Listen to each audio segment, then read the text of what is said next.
Alrighty, hey there everyone, good Friday evening to you. Let's get set for the weekend with Weather for Weather Geeks. We have no shortage of interesting weather to talk about over the next several days with big dips and valleys. And also some nice peaks in our temperatures coming over the next week.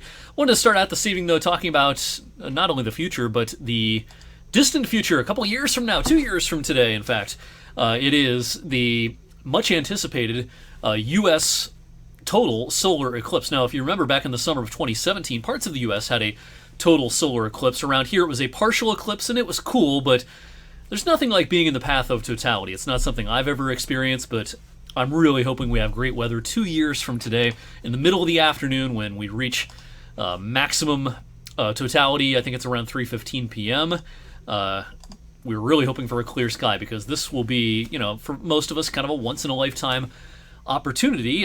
Some people consider this to be kind of a spiritual event, a life-changing event if you've witnessed this. And it's not something that certainly we've had around here in recent decades. The path of totality will carve a path, if you will, through parts of our TV viewing area. So you'll be in the totality from Craig Beach to Newton Falls to Southington and a good chunk of Trumbull County, actually. And then kind of the northwestern half of Mercer, also in the path of totality. Now, we're not in the path of totality once you're south of that zone.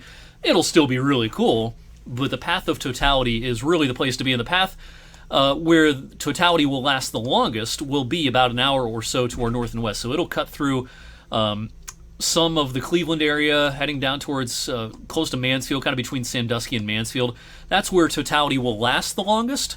But as long as you're in that path of totality, the highlighted area here, that is the place to be. So, yeah, hotel rooms are probably already filling up for this, with people traveling from all across the country to not only our neck of the woods, but as you can see, this is going to cut a path from parts of the deep south right up through the Ohio River Valley and eventually into New England. So again, this is 2 years from today.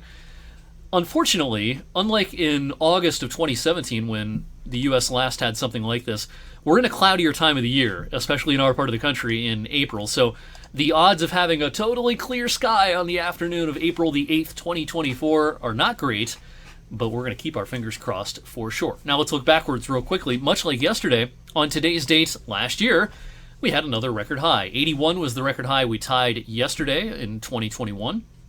And on this date 1 year ago, we broke the record high, 83 degrees. We haven't had anything even close to this so far this spring season. We've had plentiful opportunities for rain so far in April.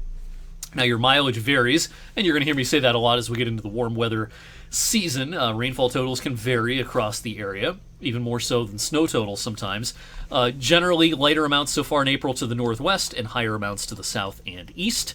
So kind of a swath from Mercer and Grove City down towards New Wilmington, Newcastle, East Palestine, down East Liverpool, and points east.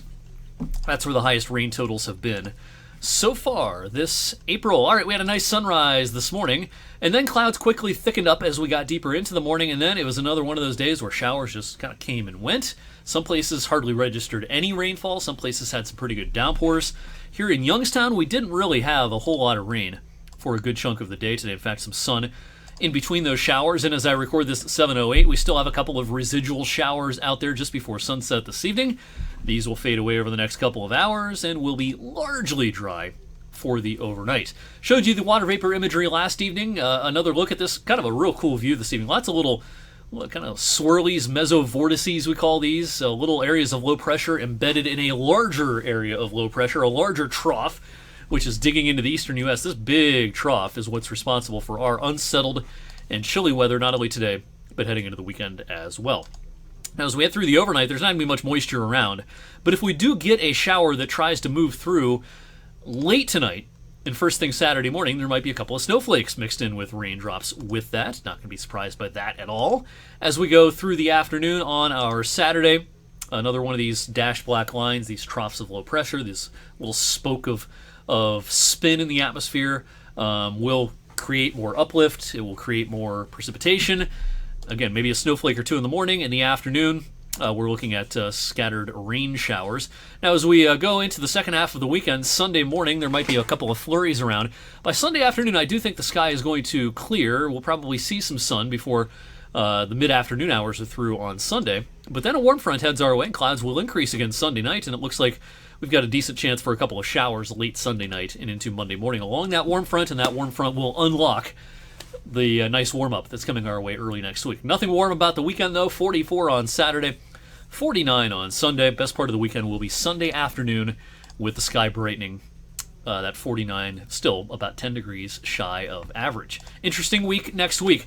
This is going to be a pretty big severe weather week, I think, across kind of the middle of the country. This is a look at Tuesday evening.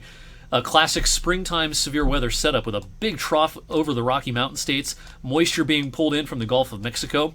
And yeah, there's probably going to be some tornadic thunderstorms, pretty common across some of the usual springtime locations, Oklahoma, Kansas, Missouri, Arkansas, and eastern Texas.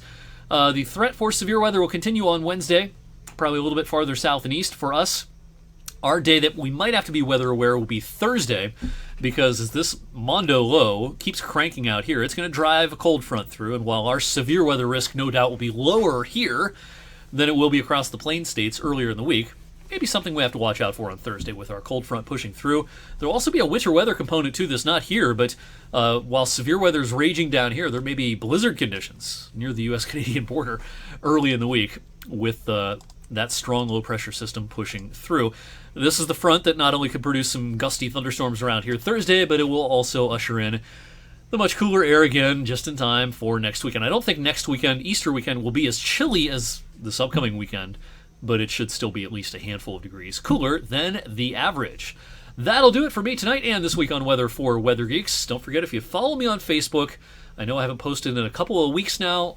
In case you missed some of my videos in which I've talked about this, I accidentally removed myself as the admin of my Facebook page, which means I can't post on it, I can't respond to messages on it, I can't do anything on it until I get this resolved. And trying to contact the right person at Facebook to help me out with this it's really difficult.